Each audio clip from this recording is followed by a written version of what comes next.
The Apex Predator Detection System just flagged the human in seat J47 as the primary threat, and she's literally doing her nails. Kael'thas stared at his console, mandibles clicking in confusion. In 300 years of teaching at the Galactic Council Academy for Elite Hunters, he had never seen the threat assessment array malfunction. The holographic display pulsed an angry crimson, highlighting a single seat in the back row where a small, soft-looking human sat filing her fingernails with what appeared to be a primitive abrasive tool. Instructor Kael'thas, Xilax, his teaching assistant, chittered nervously. The mantis species hunter's compound eyes were locked onto the human, despite his obvious attempts to focus elsewhere. Something is wrong with my threat response. According to YouTube analytics, 99.6% of viewers are not subscribed. That's a huge number. By subscribing the channel that is completely free, you'll help support the channel and never miss fresh content. I cannot stop tracking the human. Kael'thas noticed it then, truly noticed it. Every single student in the auditorium, 47 of the galaxy's most lethal predator species, had their primary sensory organs oriented towards seat J47. The Phalid delegation's fur stood on end. The Saurian pack leader's crest was fully raised in combat display. Even the Voidborn hunter, a species that existed partially out of phase with normal space-time, had manifested completely into reality. All 16 eyes focused on the back row. The human, Emma Johnson, according to his roster, seemed utterly oblivious. She examined her nails, frowned slightly, and continued filing. "Emergency protocol," Kael'thas said, his translator barely keeping pace with his rapid speech. "Contact security. Tell them we have I don't know what we have." The human chose that moment to shift in her seat, crossing one leg over the other. 3 species triggered involuntary attack readiness responses. The Saurian's tailblade deployed. The Phalid's claws extended. Xilax's raptorial forearms snapped into strike position so fast he knocked over his own datapad. "Stand down!" Kael'thas roared, but his own primary hunting instinct was screaming at him. Every fiber of his being insisted that the small, unarmed creature in the back row was the most dangerous thing in the room. The human looked up, confused. "Oh, sorry. Am I in the wrong place? I'm looking for the Galactic Agricultural Practices Seminar." Her voice was pleasant, uncertain. She smiled apologetically. 47 predators, instinctively calculated threat vectors. "This is advanced predation and tactical hunting," Kael'thas managed. His translator chip almost couldn't process his stammering. Section 7. "Oh no." Emma Johnson stood up, and Kael'thas felt his legs tense to flee. He, a Valorian master hunter who had tracked and captured rogue battle mechs, wanted to run from a creature that barely reached his mid-thorax. "I'm so sorry. The directory said, Room 7, Building C. Is this not Building C?" "It is Building C," Xilax whispered. "But how did you get past security? This is a restricted military facility. Only registered hunters and—" "Oh, they gave me a visitor badge at the front." Emma dug into a small bag. Several students' threat responses spiked at the reaching motion, and produced a laminated card. "See, I'm here for the agricultural conference. 3 days on crop rotation strategies and pest management." Pest management. Kael'thas's translator helpfully informed him that on Earth, pests included species humanity had hunted to extinction or near extinction, then decided to spare out of what they called conservation. Emma moved toward the aisle, and Kael'thas watched in horrified fascination as every student between her and the exit unconsciously shifted away, creating a clear path. The human's movement pattern was wrong somehow. She wasn't skulking like prey. She wasn't stalking like a predator. She was just walking. But his predator brain insisted she was the most efficiently positioned threat in the room at every single moment. "Wait," Kael'thas said, though every instinct screamed at him to let her leave. "Just wait one moment." He needed to understand this. He pulled up the security feeds from the past hour since the session began. The footage showed Emma entering the auditorium, looking around briefly, then selecting seat J47, the back corner with perfect sight lines to all entrances and optimal escape routes. She'd sat with her back to the wall, positioned to observe the entire room. Perfect predator positioning. But the human had looked confused, even apologetic. She'd simply sat where there was space, her body language said, except the only space available had been the most tactically advantageous position in the room, and every actual predator had subconsciously avoided claiming it. Dr. Jotaro is on his way, Zilax reported, still unable to stop tracking Emma with his primary eyes. He wants to know what the emergency is. Tell him. Kael'thas watched Emma check her communication device, utterly calm despite being surrounded by species that could tear her apart. Tell him we've discovered something unprecedented. Emma looked up again. I really should go find the right building. I'm already missing the opening keynote on nitrogen cycling. Please, Kael'thas said, trying to keep his voice steady. Just a few more moments. I need to understand what's happening here. What's happening is I'm lost, Emma said with a slight laugh. Story of my life, honestly. One time I ended up at a molecular biology conference instead of the farmers' co-op meeting. Spent 2 hours taking notes before I realized they were talking about CRISPR and not crop yields. She was telling an amusing anecdote. Her body language was relaxed. So why did Kael'thas feel like he was being evaluated by something ancient and lethal? The door burst open. Academy Director Azila strode in, her fellid musculature rippling with authority, and immediately locked onto Emma. Her pupils contracted to slits. Her ear tufts flattened. Every movement screamed apex predator encountering rival. What, Azila growled, is a human doing in my tactical hunting academy? Agricultural conference mix-up, Emma said cheerfully. She waved. Sorry about this. Azila's fur stood completely on end. She took an involuntary step backward. Director? Kael'thas had never seen Azila retreat from anything. She'd once fought a void leviathan with her bare claws. Azila's voice was strained when she raised her hand. My combat instinct interpreted it as an attack feint. Emma lowered her hand quickly. Oh, I'm so sorry. I didn't mean... Don't apologize. Dr. Jotaro entered, his sensor stalks extending to their full length. The xenobiology expert approached Emma cautiously, as if she might detonate. Young lady, would you consent to some non-invasive scans? This is scientifically fascinating. Sure. Emma looked between them, confusion deepening. Is something wrong? That's what we're trying to determine, Jotaro said, activating his portable analysis suite. Holographic data began streaming around Emma's form. Remarkable.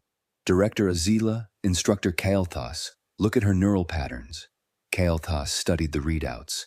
Emma's brain activity showed constant, low-level activation across regions associated with threat assessment, spatial awareness, and tactical analysis. She's doing this unconsciously? Doing what? Emma asked. Analyzing everyone in this room, Jotaro said, his stalks quivering with excitement. Your cognition patterns suggest you've already mapped optimal escape routes, identified potential threats, and calculated probable attack vectors from every student here. Emma blinked. I mean, yeah. Isn't everyone? Silence. Everyone? What? Azila asked carefully. Paying attention? Emma looked around at the staring predators. You know, just being aware of your surroundings? It's just normal. It is not normal, Kael'thas said slowly. Most species either hunt or are hunted. Prey species develop evasion instincts. Predator species develop pursuit instincts. But constant tactical analysis of one's environment while performing unrelated tasks? That's what apex predators do, Azila finished. But we have to actively engage it. She's doing it passively. Okay, now I'm confused, Emma said. You guys are all hunters, right? Professional ones? And you're telling me you don't automatically track everyone around you? Zilax chittered in distress. I do when I'm hunting, not when I'm in a secure facility surrounded by allies. But how do you know they're allies if you're not checking? Emma asked, genuinely puzzled. I mean, situations change. People change. You've got to stay aware. Jotaro's sensor stalks waved excitedly. Of course. Human evolutionary history. They didn't evolve as pure predator or pure prey. They evolved as both. Persistence hunters who were also hunted by megafauna, their neurology developed to... We hunted everything, Emma said simply. Mammoths, bears, big cats, wolves, other humans sometimes, pretty much anything that moved, and a lot of things that could hunt us back. She shrugged. So yeah, paying attention became kind of important. You hunted other apex predators? Azila's tail lashed involuntarily. Well, yeah. How else were we supposed to survive? Emma pulled out her communication device. Look, I have pictures of my family's farm. See that? That's Duke. He's a Great Pyrenees. We bred them from wolves to guard livestock. The auditorium erupted in alarmed chittering, growling, and chemical scent marking.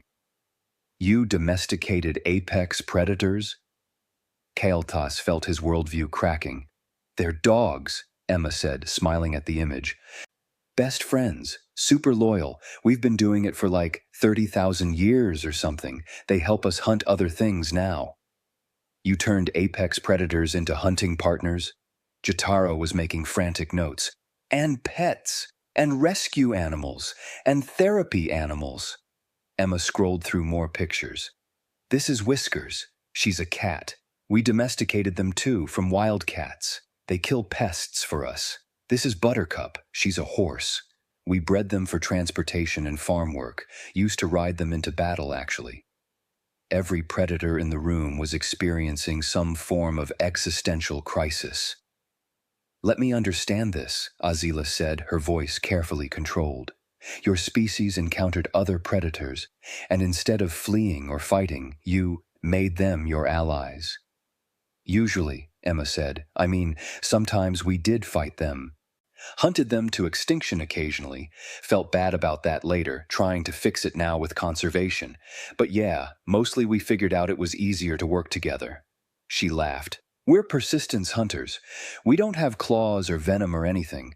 We just outlast things and outthink them. Outthink them, Kael'thas repeated. You weaponized cognition. Is that weird? Emma looked around. I thought everyone did that? No, Jotaro said flatly. No, they absolutely do not. Most species rely on physical advantages. Even highly intelligent species like the cerebrants focus their cognition on technology, not tactical prediction. He gestured at his scans. But humans, your brain is running constant threat simulations. You're not just aware of this room, you're modeling probable scenarios. Okay. Now you're making it sound weird, Emma said. I'm just sitting here. In the most tactically advantageous position in the room, Kael'thas pointed out. It had good lighting. With sightlines to all entrances and exits, Azila added. I don't like sitting in the middle of rows. It's awkward. With your back protected and optimal escape vectors, Jotaro finished. Emma paused. Okay, fine. Maybe I do prefer certain kinds of seating, but that's just comfortable. It's predator positioning, Zilax whispered. Perfect predator positioning. And the silence, Kael'thas asked.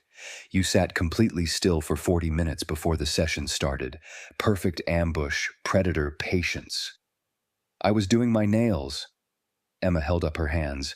That's not predator stuff. That's just self-care. While maintaining perfect awareness of everyone around you, Jotaro noted. The scans don't lie. You were tracking every movement in this room. Emma was quiet for a moment. Then, wait. You guys really don't do that? You don't just automatically know where everyone is? Not unconsciously, Azila said, not while doing something else. Huh, Emma frowned. I thought that seems dangerous. And there it was. The fundamental difference. To Emma Johnson, agricultural consultant from Earth, not constantly tracking potential threats was dangerous. Her baseline, her normal, was a state of awareness that made predator species instinctively recognize her as a rival. "Can I try something?" Kael'thas asked. "Emma, would you describe everyone in this room, what you noticed about them?" "Oh, sure." Emma looked around. "Well, you're Valorian, right?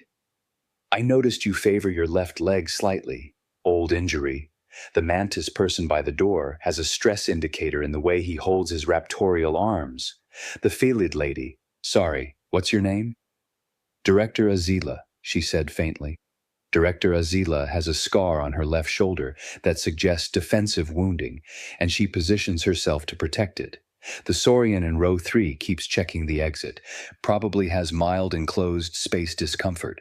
The Voidborn has been partially out of phase this whole time, which suggests either power conservation or trust issues. Should I keep going? 47 predators stared in silence. "How long did that take you?" Jotaro asked.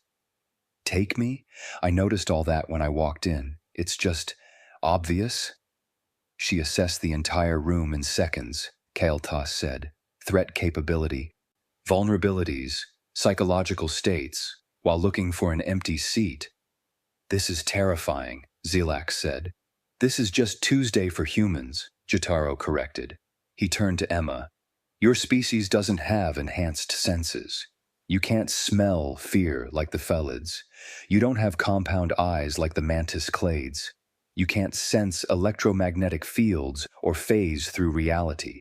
But you observe, analyze, and predict faster than species that evolved specifically to hunt." "We evolved to hunt things that were better at hunting than us," Emma said. "So yeah, we got good at the thinking part. Lions are faster and stronger, so we tracked them for days until they were exhausted, then threw rocks at them.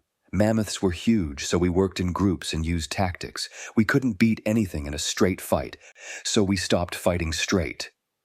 "Cognitive apex predation," Jotaro breathed. "You became the apex predator of your planet through raw tactical intelligence." "And stubbornness," Emma added. "Humans are really stubborn. Once we decide to do something, we just keep doing it until it works." She laughed. "My grandmother used to say, humans are the only species dumb enough to chase a mammoth for 3 days and smart enough to catch it." "This explains the threat responses," Azila said slowly. "Every predator in this room instinctively recognizes what she is. Our bodies know before our minds do." "She's been sitting here silently analyzing us for 40 minutes, Kael'thas added. "Perfect predator behavior." "I was waiting for the agriculture seminar," Emma protested. "While unconsciously evaluating everyone as potential threats or allies," Jotaro said. "You can't help it. Your neurology won't let you turn it off." Emma opened her mouth, closed it then. "Okay, that's actually kind of fair. I do that at the grocery store too, and the bank, and, okay, everywhere. But that's normal." "For humans," Zilak said. "Only for humans." "Well, this has been enlightening and slightly existentially horrifying," Emma said, checking her device again. "But I really do need to find that agriculture conference. I'm supposed to present on integrated pest management tomorrow." "Pest management," Azila repeated. "What pests does your farm deal with?"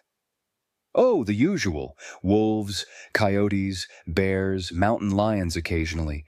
We had a wolverine problem last year. Those things are mean. But mostly it's just keeping the predators away from the livestock without hurting them.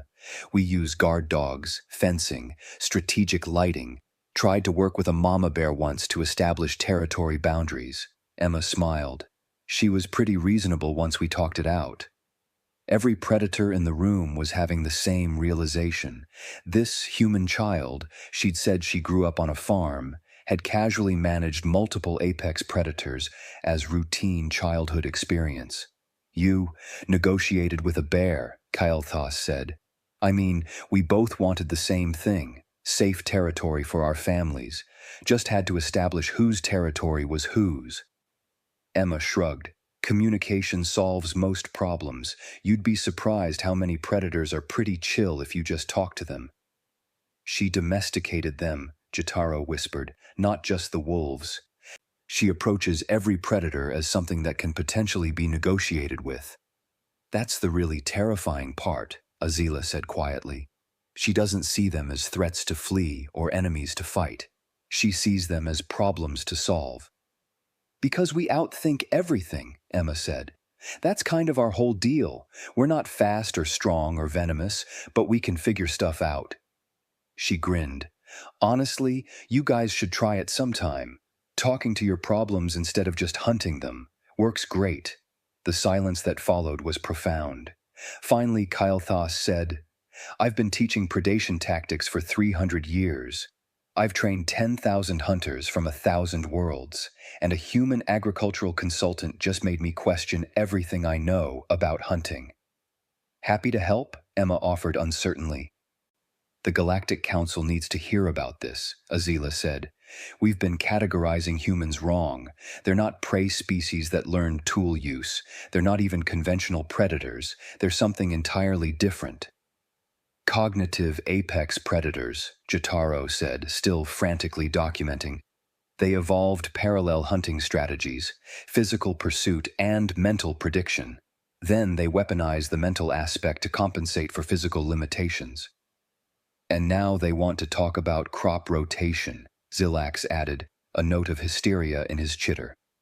Emma laughed, a clear, genuine sound that somehow made her seem simultaneously more harmless and more dangerous.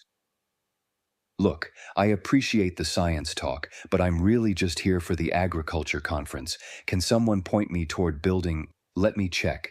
Building F? Building F is the Xenobotany Center, Kael'thas said. 3 complexes over. I'll have security escort you. Thanks. Emma gathered her bag, several students tensed at the movement, and headed for the exit. At the door, she paused.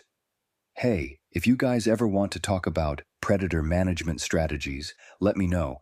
I've got some experience with that. On Earth, we actually employ people to manage wolf populations, bear populations, even sharks. Make sure they're healthy and not bothering anyone. It's pretty cool work. She left. The door closed behind her. For a long moment, nobody moved. Then Zilax said, She manages sharks?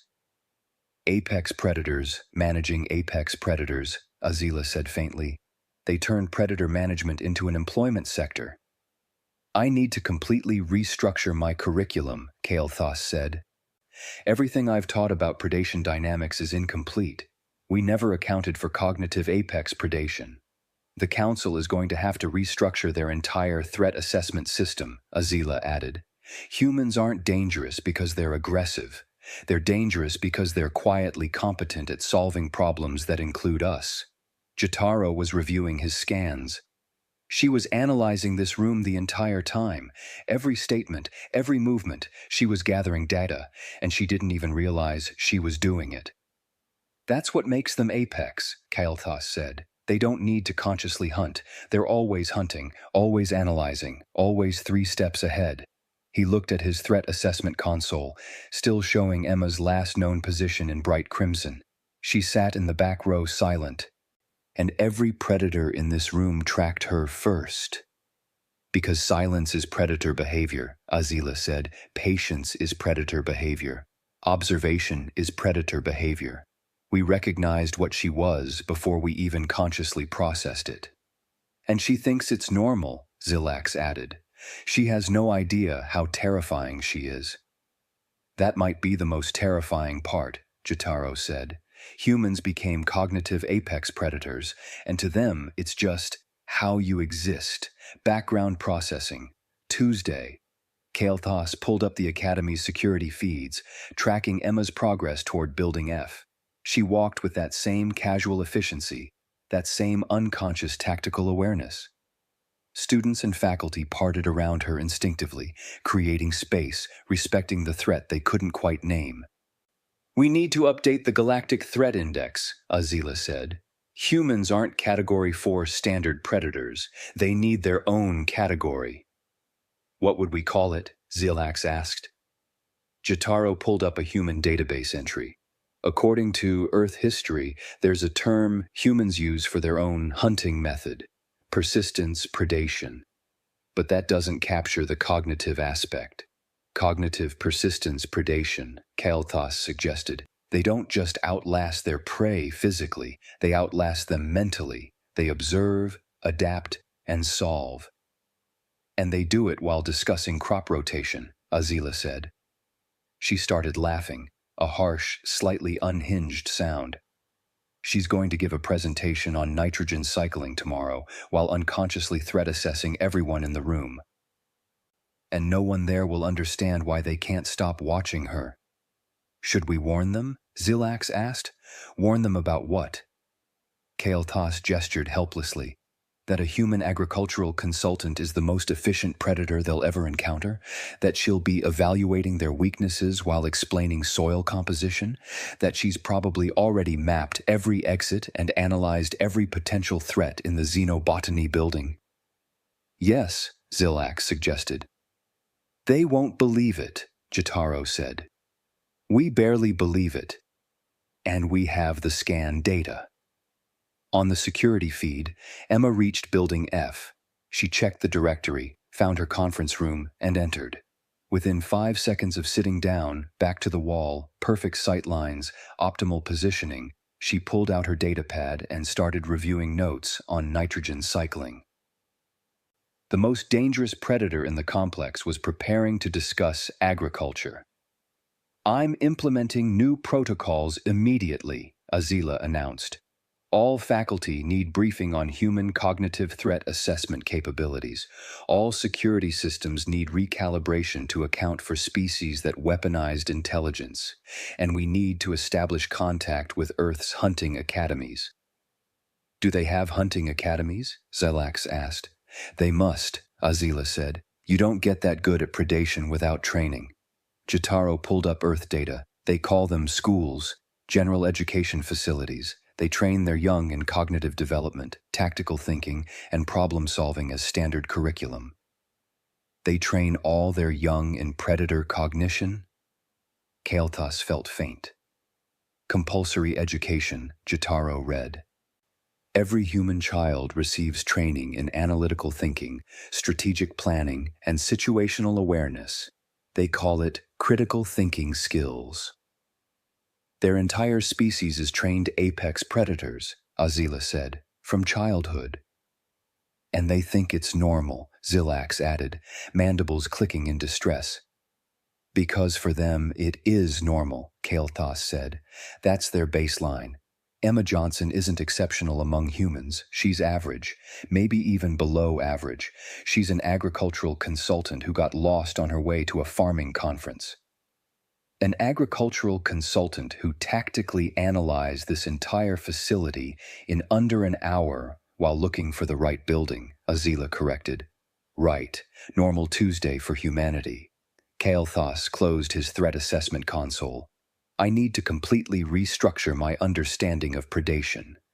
300 years of experience, obsolete in one conversation with a lost human. She wasn't lost, Jotaro said quietly. Look at the security feeds again. Her path through the facility. She stopped at every major intersection, every security checkpoint, every tactical choke point. She was looking for directions, but she mapped our entire security infrastructure. They all stared at the feed.